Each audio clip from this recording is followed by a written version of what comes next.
नमस्कार सर्वांना. श्री स्वामी समर्थ. नित्यसेवा केल्याने हृदय पवित्र बनते, स्वभावात परिवर्तन घडते, मनःशांती लाभून मन प्रसन्न राहते. महाशिवरात्र. माघ कृष्ण चतुर्दशीस महाशिवरात्री म्हणतात. तसे पाहिले तर प्रत्येक महिन्यातील कृष्ण चतुर्दशी ही शिवरात्रच असते, पण माघ कृष्ण पक्षातील शिवरात्र महत्त्वाची मानली जाते. हा दिवस भगवान शंकरांच्या उपासनेचा मानतात. या दिवशी उपवास करतात, शंकरांना अभिषेक, लघुरुद्र, महारुद्र करतात, बेलाची पाने भक्तिभावाने वाहतात. महाशिवरात्रीचे महात्म्य सांगणारी कथाही सुरेख आहे. एकदा एक शिकारी शिकारीसाठी रानात गेला. त्या दिवशी महाशिवरात्र होती. जाता जाता त्याला एक शिवमंदिर लागले. देवळात काही लोक शंकराची पूजा करीत होते, काही ओम नमः शिवाय असा जप करीत होते. ते पाहून तो हसला. त्यांची चेष्टा करावी म्हणून तो शिव शिव असे म्हणू लागला. त्यामुळे त्याच्याकडून नकळत शिवोपासना घडून आली. तो रानात आला. एका तळ्याकाठी असणाऱ्या बेलाच्या झाडावर तो शिकारीसाठी बसला. त्याच्या डोळ्यांसमोर पानांचे झुमके येऊ लागले, त्यामुळे त्याला सावज नीट दिसत नव्हते. म्हणून त्याने ती पाने तोडून खाली टाकायला सुरुवात केली. योगायोगाने त्या झाडाखाली शंकराची पिंड होती. त्यावर बेलाच्या पानांचा अभिषेक सुरू होता. व्याध्याच्या हातून नकळत शिवोपासना घडत होती. तेवढ्यात हळूहळू हरणांचा एक कळप तेथे पाणी पिण्यासाठी आला. व्याध्याने आपला तीरकामठा सज्ज करून एका हरिणीवर नेम धरला.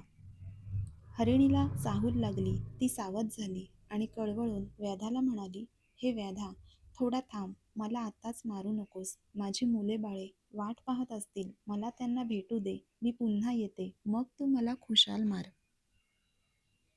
हरिणीचे हे शब्द ऐकून व्याध जोराने हसला आणि म्हणाला, वा, काय पण सांगत आहेस. म्हणे मी परत येईन. हातात आलेली शिकार सोडून द्यायला मी काही मूर्ख नाही. माझी पोरं बाळ उपाशी ठेवून तुला सोडून देऊ आणि तुझ्यावर विश्वास ठेवू? व्याधा, मी खरंच सांगते, माझ्यावर विश्वास ठेव. तुला तुझ्या मुलांबद्दल प्रेम वाटते, तसे मला नाही का वाटत? मरण्यापूर्वी निदान त्यांना एकदा बघून येऊ दे. हरिणी पुन्हा कळवळून म्हणाली. ते ऐकून व्याध्याला तिची दया आली. त्याने तिला परवानगी दिली. शिकारी झाडावरच तिची वाट पाहत बसला.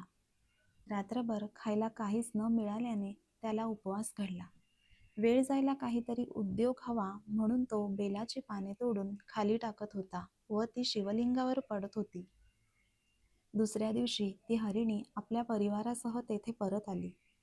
ते पाहून व्याधाला आश्चर्य वाटले. रात्रभर घडलेल्या उपवासाने त्याचे मन विचार करू लागले. त्यामुळे हरिणीच्या प्रामाणिकपणाचे त्याला कौतुक वाटले. त्याच्या मनात चांगल्या भावना निर्माण होऊ लागल्या. प्रकाश आल्यावर अंधार जसा नाहीसा होतो, त्याप्रमाणे शुद्ध चांगल्या भावनांच्या निर्मितीमुळे तिची हत्या करण्याचा विचार त्याचा नाहीसा झाला. हे मनाचे शिव म्हणजेच कल्याणकारी विचार प्रगट होताच भगवान शंकर त्याच्यावर प्रसन्न झाले. व्याधाला व हरिणीच्या परिवाराला त्यांनी विमानात बसवून स्वर्गात नेले. रात्रीच्या वेळी आकाशात हे मृग नक्षत्र दिसते. त्यांच्या शेजारी व्याधाची एक तेजस्वी चांदणीही लुकलुकत असते. त्याचे तेज मोठे मनमोहक आहे. अशी ही महाशिवरात्रीची कथा आहे. तर अशी ही महाशिवरात्रीची कथा महाशिवरात्रीच्या दिवशी नक्कीच ऐकावी. तर ही कथा आवडल्यास सर्वांनी कमेंटमध्ये ओम नमः शिवाय नक्की लिहा. श्री स्वामी समर्थ.